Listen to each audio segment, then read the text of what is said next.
parties, consulting them. I kept following on the news. Each of the parties that he went to told him not to go ahead with the bill, but he still went ahead anyway, which is his right.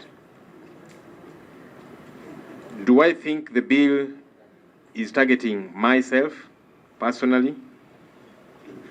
And maybe I'll tie that in with, because the chairman raised that, but let me first respond to the Honorable Vice Chairperson, who said the SG did not say that he would one time be in the opposition. I was very clear in my statement that the NRM delegation that came here did indicate that since the mover is looking at the bill starting next term, they never know they might be on the other side. That was mentioned by Councillor Barata. Honorable Chair, for information, the committee proceedings are normally aired live, so I was in my office following.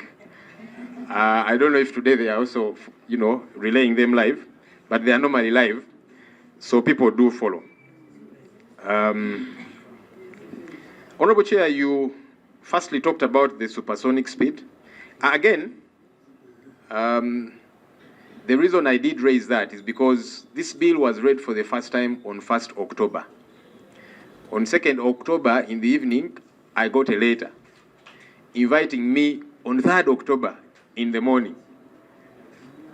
Maybe if there is a better English word than supersonic speed, it can be used. But I chose that word very deliberately in the letter that I wrote to you because it rarely happens. And as I did see you, Honorable Chair, speaking to the media, I said, yes, there are other bills before the committee, but you said this one is small, so you want to run quickly with it. But I said you were not being fair to us, whom you were inviting, and it's good you responded. Now, the question of, yes, is this targeting myself individually, because you did allude to that.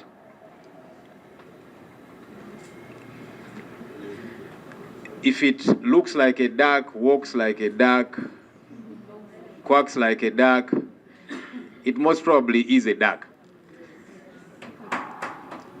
Honorable Chair, you did ask and mention that the Vice President is approved, the Prime Minister is approved. They are not elected, Honorable Chair, and that's the issue that I've raised in my statement. Yeah, because they are not elected. They are appointed by somebody who is announced winner. And that's why I was asking, why is it seemingly okay to have practice on one side different from the practice on the other side?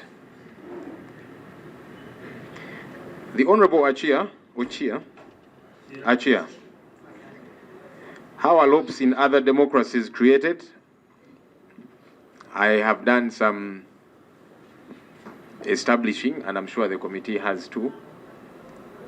And you will discover that LOPs elsewhere, process is similar.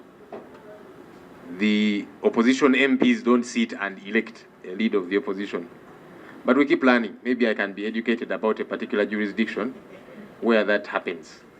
I'm open to learning. How the LOP can be removed from office? There is no...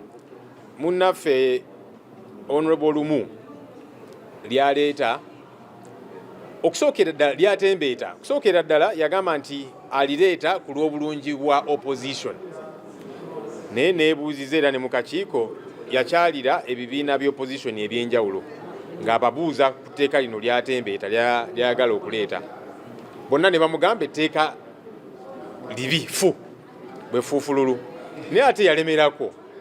Kakati ne twebuuza abantu b'ogamba nti booleetera etteeka baliganye baligobye obeera kino kikubiraani tekitegeerekeka. Era ebirala bye mbuuziza mu kakiiko nti bwe muba mugamba nti leader of opposition akubibweko akalulu oba oliawo tekyalibadde na kibi nti ne chief opposition naye akubibweko akalulu oba oliawo tekyalibadde kibi. Lwaki mwagala kikolebwe ku leader of opposition yekka? Kubanga mu parliament tulina sides bbiri. Tulina side ekulemberwa leader of opposition ne side ekulemberwa leader of government business. lead of government business tebamukubako kalulu, government chief whip tebamukubako kalulu, ba cabinet minister aba government tebabakubako kalulu, ba committee chairpersons kubanga NRM side ekulembera committees 24 fe tukulembera 4 zokka bali nabo tebabakubako kalulu. Kakati kikyoba otegeeza ekyo kiretedde abantu okulowooza nti bano abantu batagetinga Ssenyonyi ng'omuntu kubanga lwaki bali bo sigala nga bwe kiri tebakubibwako kalulu naye ate oyagala side eno ekubibweko akalulu kwegamba kireeta ebibuuzo bingi era olabira ddala nga balina kye bagezaako okwasaganya ekitategeerekeka. Naye komiti nga bwe njigambye nti katusuubire banaawuliriza endowooza z'abantu be beebuuzizzaako kubanga kino komiti kyekola okuyita stakeholders ab'enjawulo okubeebuuzaako tekirina kuba just formality, kubawuliriza era benzize ndaba nga boogera bonna nga bagamba nti lino etteeka si lituufu. N'aba NRM n'abalabye olunaku lw'eggulo era nabo ne bagamba nti etteeka lino ligenda tandika nga 2026. Ne bagamba nawulidde lawyer waabwe Kanso Barata n'abalala babaddewo nga bagamba nti 2026 NRM naye we n'abeera mu opposition nabo nga balaba nti essaawa yonna ekintu kiyinza okugira kati nabo ne batyamuko ne baga nti ebintu bisigalenga bwe biri. Ekyo kikulaga nti kiba kikyamu bw'okola etteeka ng'olikola olina omuntu gw'otagetinga ng'omuntu kubanga oyinza okutagetinga abaliwo kaakano enkeera n'obeera nga gw'oli mu opposition. Twabiraba Oweekitiibwa Mama Mbabazi yali ku Public Order Management Act ye kennyini yasooka okulumiwa etteeka lino. Ba Grace Binjira detention without trial ye kennyini gwe lyakwata. So kati kikulu ne tulowooza ne tufumitiriza ku bintu bino.